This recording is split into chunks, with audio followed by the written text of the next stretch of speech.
Anthony D'Angelo says, reality doesn't bite, rather our perception of reality bites. And I like to start with this quote because I really want you guys to come to understand the difference between sensation and perception. And we're going to be spending a fair amount of time during the lecture talking about the differences between sensation and perception. Okay. Now, sensation is the awareness of properties of an object or an event when a sensory receptor is stimulated. Sensation is the raw information. It's the data that comes from the five senses. Now remember, your five senses are sight, sound, smell, touch, and taste. So to give you guys a little mnemonic, remember that from our last chapter, little memory device, SSSTT. So sensation is basically this information that comes in from the five senses. Perception is the act of organizing and interpreting that information. So perception, it's the act of organizing and interpreting sensory input as signaling a particular object or event. Perception happens in the brain. It is the ways the brain organizes and makes sense of the data that is coming in from the senses. It is important to remember that the information from the senses is not necessarily the same thing as what's actually going on in the brain. So for example, take a look at this image here. When you start to stare at it for a while, it looks like the almond-shaped objects are rolling, or they're passing over in three separate columns. While we're perceiving it, the fact is that this is not actually happening. We're not sensing it. We're just perceiving it in our minds. And then if you stare at this one long enough, you'll notice a fast and kind of pulsing multicolored vortex. Same sort of thing. We are perceiving this. We're perceiving the pulsations. But in terms of sensation, this actually is not happening. Now, the leaf shapes against this green background make this look as if the entire group is flowing, as if it's making waves, if you focus on the picture as a whole. Again, it's another perception. In this image, although it's comprised of simple purple and green squares outlined in black, it looks like it's bulging out in the center. It's not really bulging. It's a flat image, but we are perceiving as if it's bulging.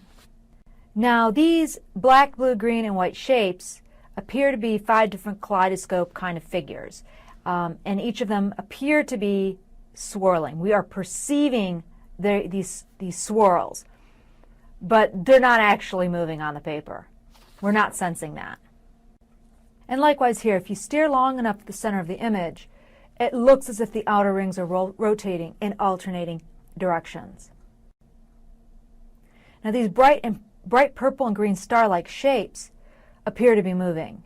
Again, we are perceiving the moving. It's not actually happening. We're not sensing that. You know, I like these types of images a lot, and students, they find them really interesting, but I have to be honest with you, they can get you a little bit nauseated if you stare at them for too long. Let's go over just a couple more examples.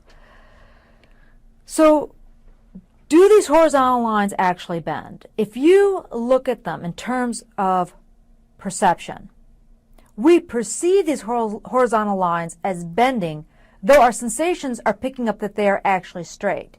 If you're not sure, you can always take a straight edge and test this out. The horizontal lines are straight. The next images also continue to demonstrate the differences between sensation and perception. So now if you stare at this image, which step in the staircase is the lowest? See, you just can't find it. Here, we perceive a spiral, but actually they're concentric circles. And if you want, you can take a second to go ahead and trace the outside circle, and you'll see that it is actually a circle. Now this is a classic one. A lot of students have seen examples of this one, where you ask which one of the red balls is smaller, and generally students know that these are the same size. But I'm not asking you from past experience. What I'm asking you is just, what are you perceiving? And if we just look at it from a perceptual perspective, it looks like the one that is on the right, the one that is surrounded by the smaller balls, is actually bigger. So though we perceive the ball on the left to be smaller, they are actually the same size. When you stare at this image, what we often see are flashing blue dots in the intersections of the white lines. They don't actually exist.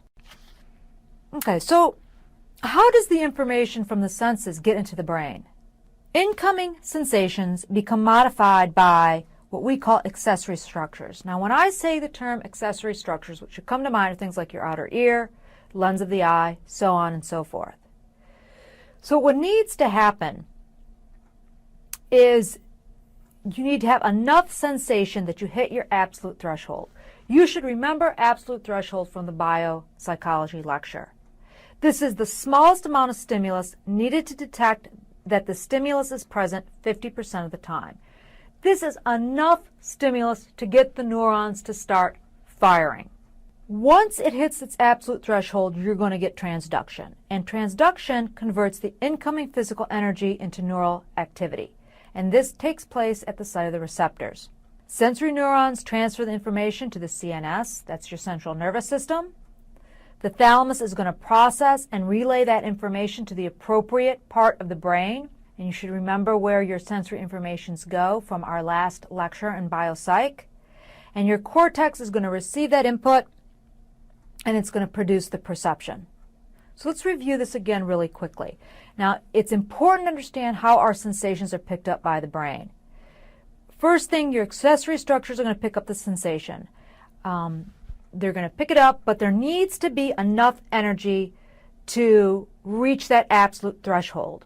In terms of absolute threshold, think about it like this. You need enough light to be able to see, enough sound to be able to hear, so on and so forth. If you're still confused regarding this concept, go back to our discussion on neural firing. Once you hit that absolute threshold, transduction is going to occur. And then your sensory neurons, remember your sensory neurons from our biopsych lecture? They're going to send that information to the central nervous system. The thalamus is going to process the information. This is in the brain. Your thalamus is in the brain.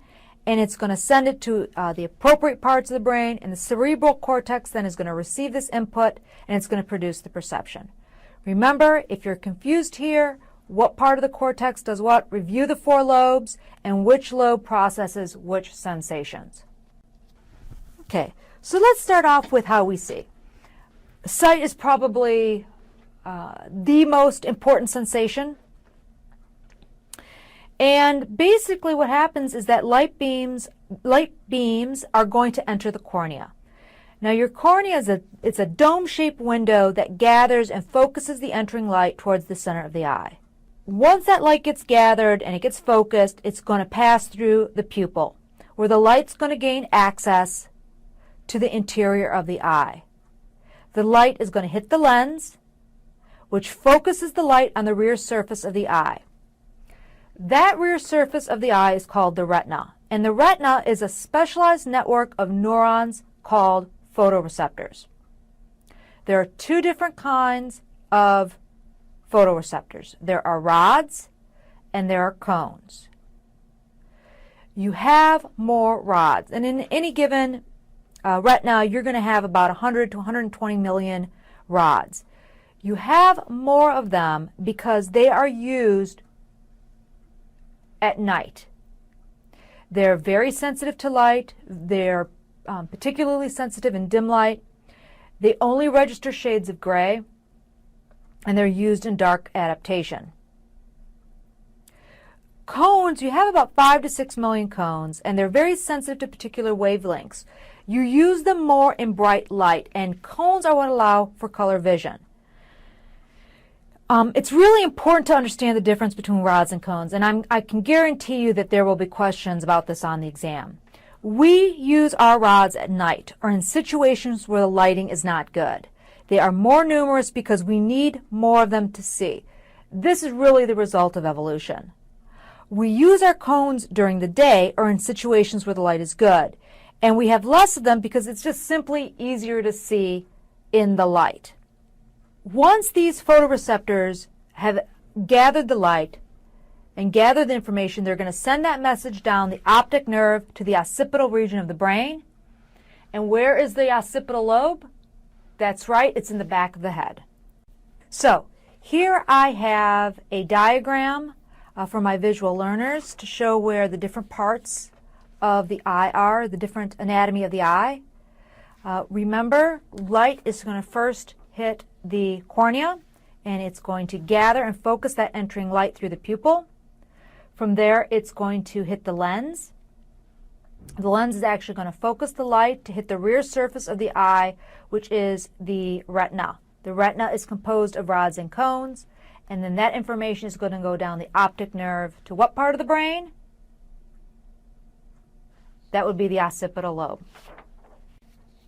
Okay, so let's just take a couple seconds to talk about color blindness. What I want you to remember is that we use our cones to detect color. Think about it. When it's dark out, it's hard to make out colors. I want you to take a look at this image here. If you cannot make out the star and the circle in the image, then you are colorblind. Specifically, you are red-green colorblind. This means that your cones do not contain the chemicals to distinguish between red and green. This is the most common form of color blindness. Cones contain 3 chemicals. Each are responsive to a particular wavelength of light. People that have only 2 of these chemicals are called color blindness. And if you can't distinguish between the red and green, you are considered red-green colorblind. Now, some people are blue-yellow colorblind, meaning they cannot distinguish between yellow and blue. Almost all people who are colorblind are men, because it's just simply a genetic quirk that's passed down. All right, let's talk a little bit now about visual perception. I'm going to go ahead and start off with depth. So let's talk a little bit now about visual perception. I'm going to go ahead and start off with depth. There are ways that we can perceive depth. Basically, there are 2 ways we can pick up depth. Through environmental cues and through binocular vision. What follows here on this slide are several environmental cues to demonstrate the ways that depth is perceived.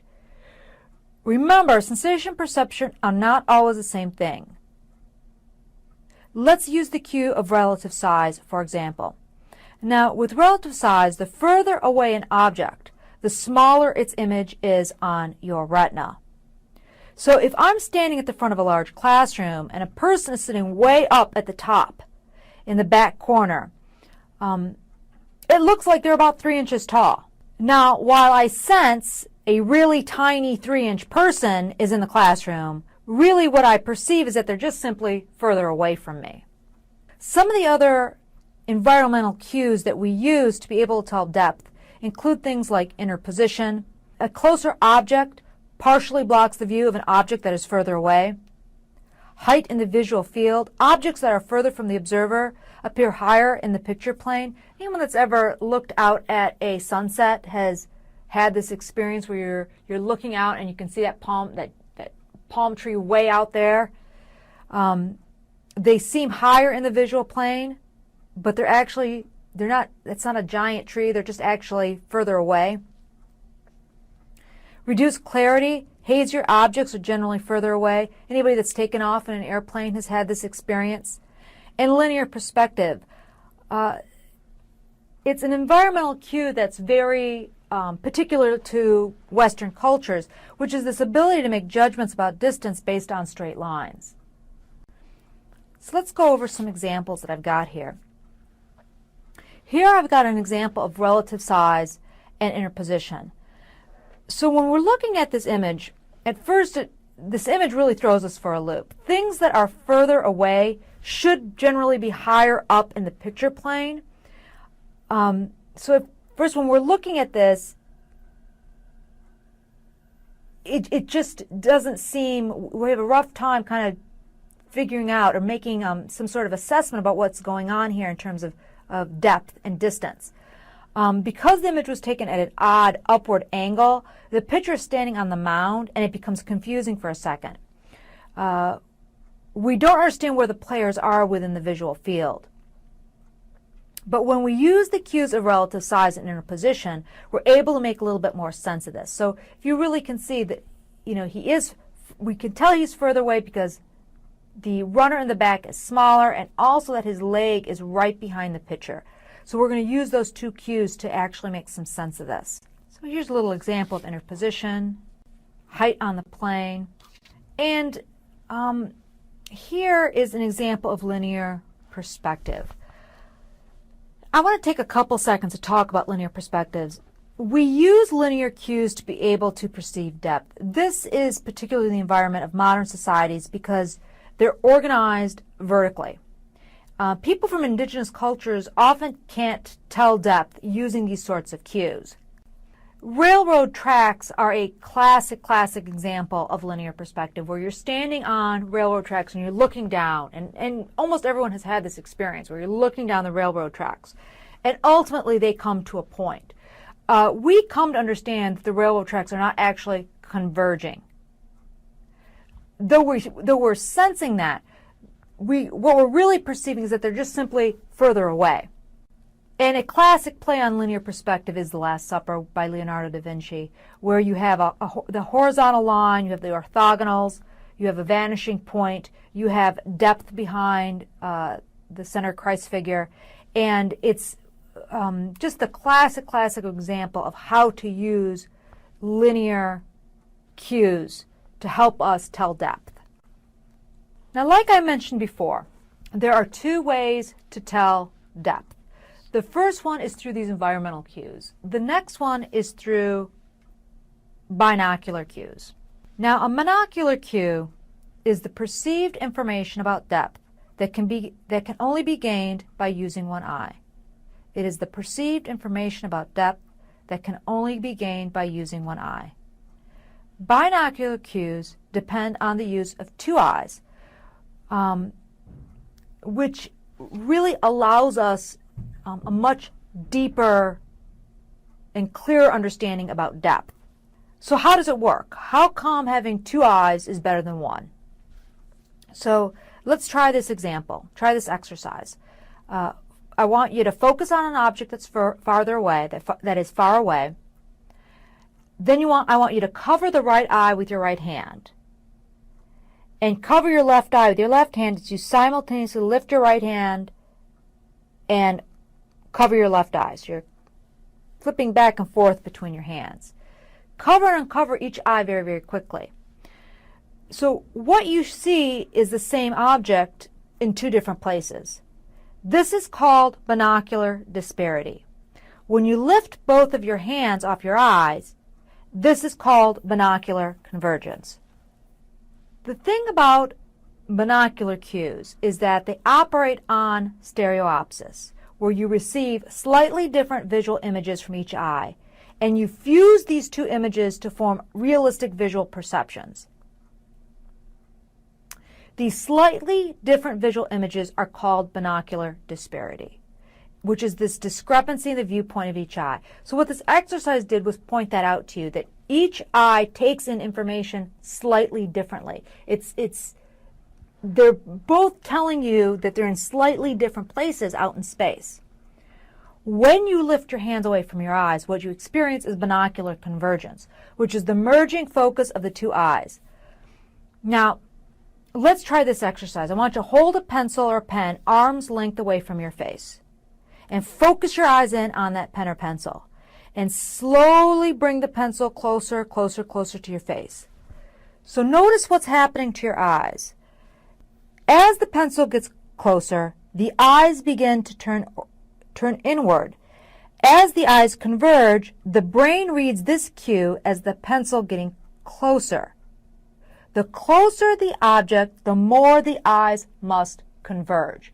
And this is what helps us to be pretty accurate about where things are in terms of their depth, where they are in space. This is why it's so important to have two working eyes if you are going to drive. So in this slide here, what we're really looking at are the visual fields. These are the visual fields of the eye. So as you drive, the left eye can see the light pink and it can see the violet.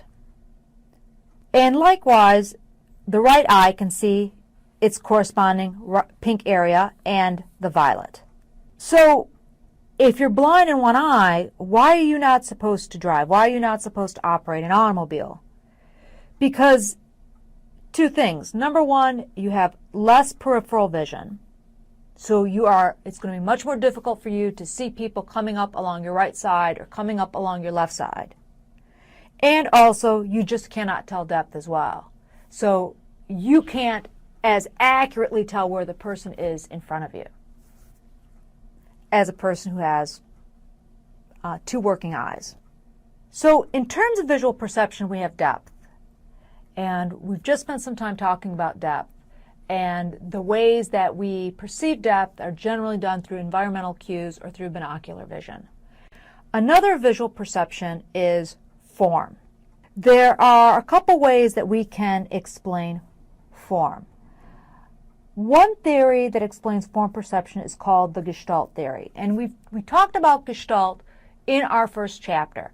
Remember, Gestalt therapists like to focus in on the whole of human experience. And when we take a Gestalt approach to perception, what we're really talking about here is integration of various features into a whole configuration. The figure, the part of the visual field that has meaning, is perceived against a ground, against a background. So what Gestalt says is that there are rules that help us to be able to perceive form. And I have a lot of examples to demonstrate the ways that these rules operate. One rule is proximity. Elements that are close to each other are perceived as belonging together. Similarity. We have a tendency to group similar elements together. So similar elements are perceived to be part of a group. Closure. Gaps in what would be a continuous border are basically ignored. Now put a little star by closure, because closure is one of those rules that really lends a lot of credence to the Gestalt approach to explaining form perception. And I'm going to get into that in a little bit more detail within the next few slides. Continuity, we perceive smooth flowing forms, and simplicity, we perceive a stimulus in the simplest way. Okay, so let's take a look here. Very quickly, proximity. We have a tendency to see these as 2, 2, 1 rather than as 5 circles. 2, 2, 1 rather than as 5. Similarity, we see 2 rows of X's and 2 rows of O's rather than seeing XO, XO, 4 rows of XO, XO. Simplicity, most people when they look at this, they first see 6 triangles, and then as they stare at it for a while, then it'll turn into a cube. But the first thing that they often perceive is the simplest, which is 6 triangles. And closure, almost everybody here sees the cube, because we automatically have a tendency to want to close. Now, Gestalt also talks about the figure ground rule. And the figure ground rule is one of the most defining arguments that supports the Gestaltian explanation for form perception. If you stare at the image above and focus on the dark areas, you see 2 faces. These 2 faces represent the figure, and the white area represents the ground or the background. Now, if you change your focus and basically stare at the white, you're going to see the vase. And the face becomes the figure, and the back becomes the ground. And the black becomes the ground. This phenomenon is called a Rubin vase, and this is just another example of that. We organize objects that are similar. Here we see columns of squares and circles, not a row of square, circle, square, square, circle, square, square, circle. On the right, we see 4 boxes of squares and a cross of circles. So what is this? Most people, when they see it, they see that it's a deer. And closure is really one of the strongest examples that a Gestalt approach does a better job to explain form perception than a feature detector approach.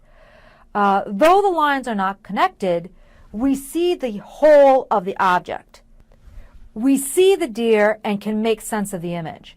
If form perception were really explained by the feature detector approach, this sort of idea that you have specialized neurons in the brain that react to certain forms.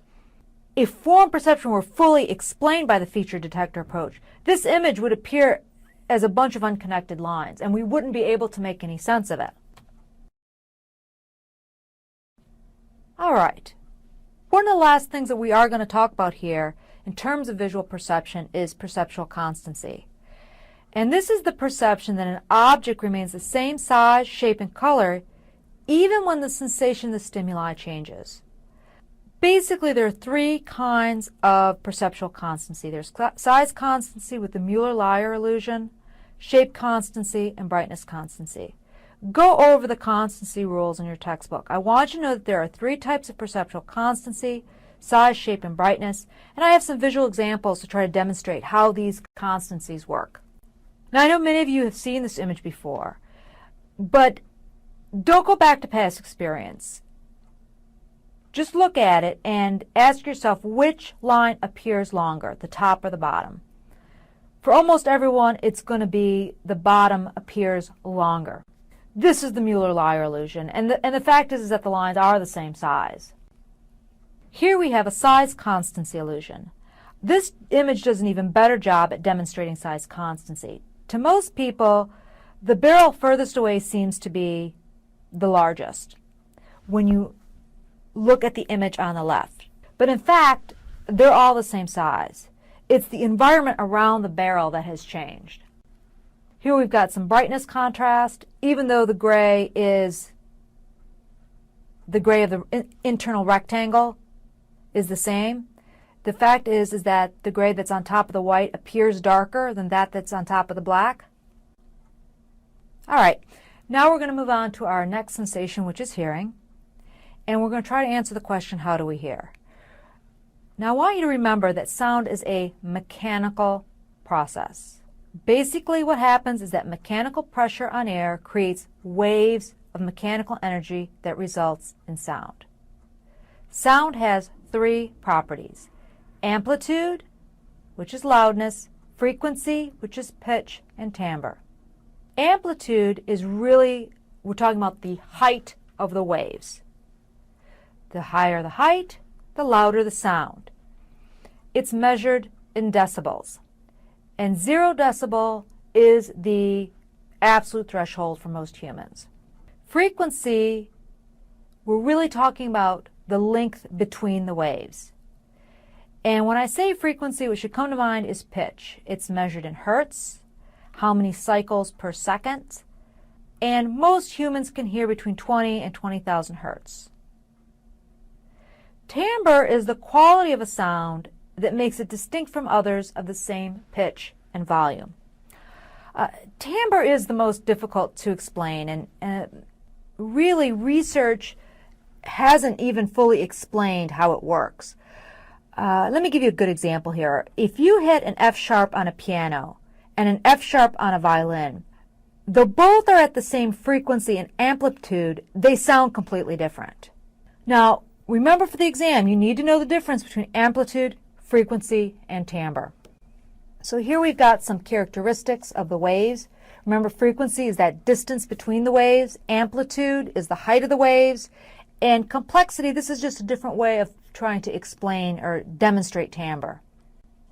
And here we've got another image here, and you can see that a higher pitched but softer noise, the waves are closer together but they're shorter in terms of height. A lower pitched, louder noise has a much higher height in terms of the wave, but they're much further apart. 0 decibel is the absolute threshold. Now, review. What is the absolute threshold? If you can't remember, look it up on slide 9, or go back to your biopsych lecture. So, how do we hear? Let's go on and continue to explain this phenomenon. So we know that sound is a mechanical process. We know that air pressure creates waves. And basically what happens is the pinna is going to collect these sound waves, and it's going to channel them through the ear canal where they're going to hit the eardrum. The eardrum is going to begin to vibrate, and it's going to pass the sound along to the hammer, anvil, and stirrup. These are tiny bones in your ear. Really, they're the tiniest bones in your body. And these tiny bones are going to amplify the sound. These tiny bones are going to amplify, and they're going to pass along the sounds through the oval window. Once they go through the oval window, that's where they're going to enter the cochlea, which is the inner ear. the sound is going to hit your basilar membrane. Now basically, your basilar membrane is a membrane that separates two of the fluid-filled canals in the cochlea. And on these membranes are thousands of hair cells. The sound is going to move the hair cells. And the hair cells are going to convert the sound waves into electrical chemical energy. Remember, hearing is a mechanical process until it hits this point, and then it becomes converted from a mechanical process to an electrochemical process. This energy then is transmitted through the auditory nerve to the temporal lobe. The basilar membrane is where hearing really takes place. It separates these two fluid-filled canals in the cochlea, and these fluid-filled canals are responsible for our sense of balance.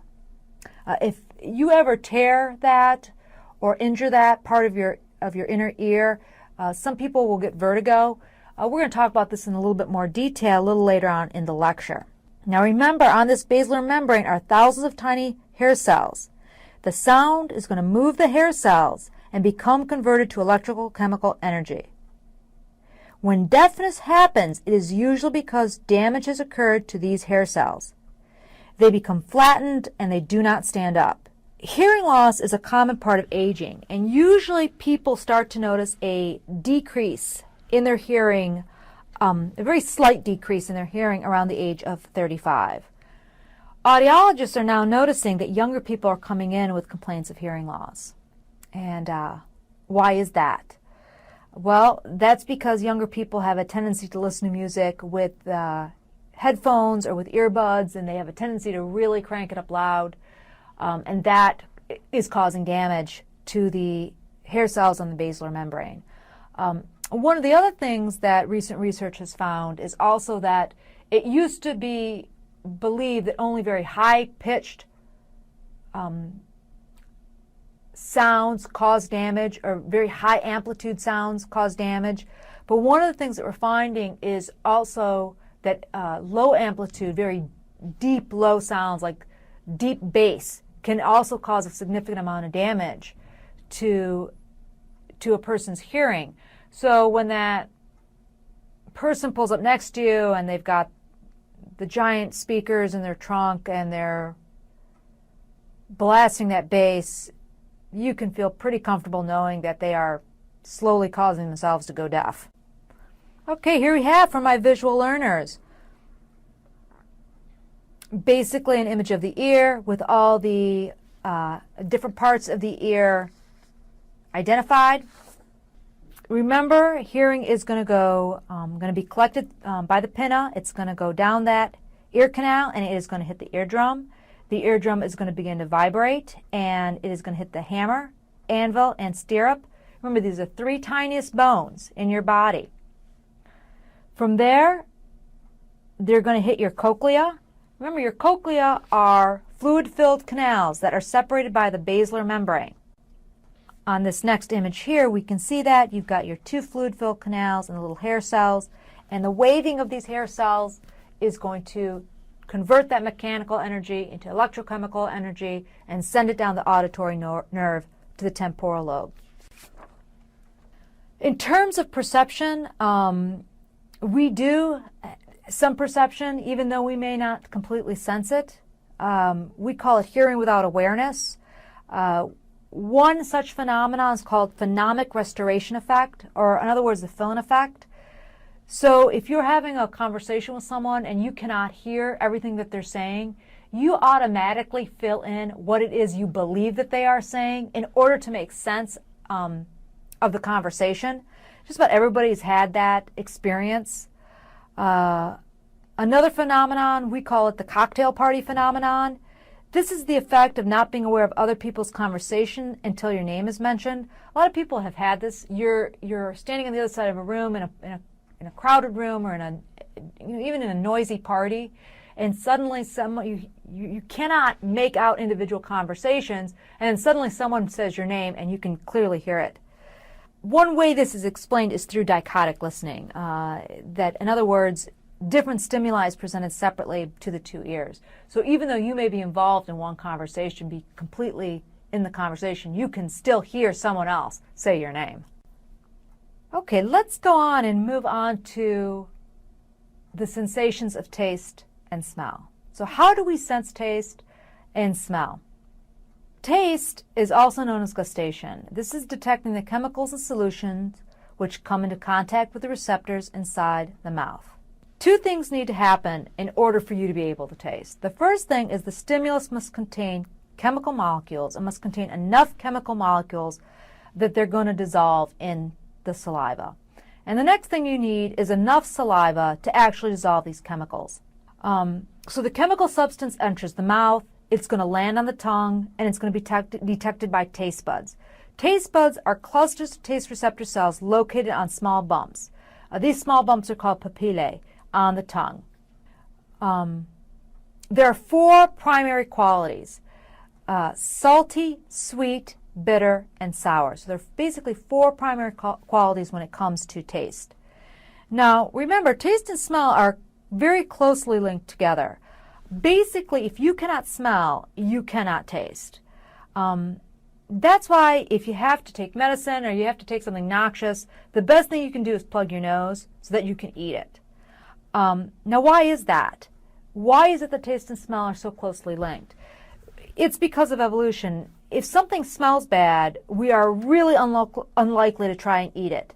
And this keeps us from getting sick. Now, I want you to know the four primary taste qualities. And let's go to the next slide. And here we have an image of the tongue. Remember, the papillae have our taste buds on them. And we have outlined here the four primary taste qualities.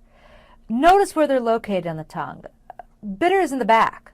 Now, why would bitter be in the back? Again, that's because of evolution. If something tastes bitter, it's probably not good for you.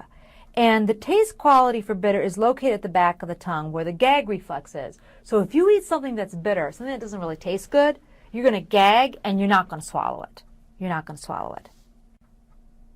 Now, smell is known as olfaction. And this is the sense that detects chemicals that are airborne. Odorous molecules are carried through the air into the nasal cavity. These molecules reach the olfactory receptors of the nasal cavity, the olfactory epithelium. The electrical chemical signal is produced, and it travels along the olfactory nerve to the olfactory bulb. The olfactory bulb processes the signal, and it carries the information to the brain. So here I've got a little image here for my visual learners, and I want you to notice where the olfactory bulb is. It's right underneath the frontal lobe. Now, if you don't remember what the frontal lobe is responsible for, look back in your notes on Chapter 2. Interestingly, because of where the olfactory bulb is located, certain smells can jog memories for some individuals. A particular smell can bring back a memory so strongly it can feel as if you're actually there. This is especially true for women, since they seem to have a better sense of smell than men do. Okay, let's go ahead and finish up this chapter talking about our final sensation, which is skin sense, or the sense of touch. When I say skin sense, what I'm really talking about is your somatic senses. And there are various kinds of receptors within skin layers that are designed to feel specific sensations. Pretty much there are three sensations the skin is designed to pick up. There's pressure, there's temperature, and there's pain. So let's go ahead and take a look at this image. Now, you don't need to know the receptors of the skin, but what I do want you to notice is where they are located within the skin's structure. What nerve endings are at the very surface of the skin? Free nerve endings for pain. Well, why is that? Again, we have to turn to evolution.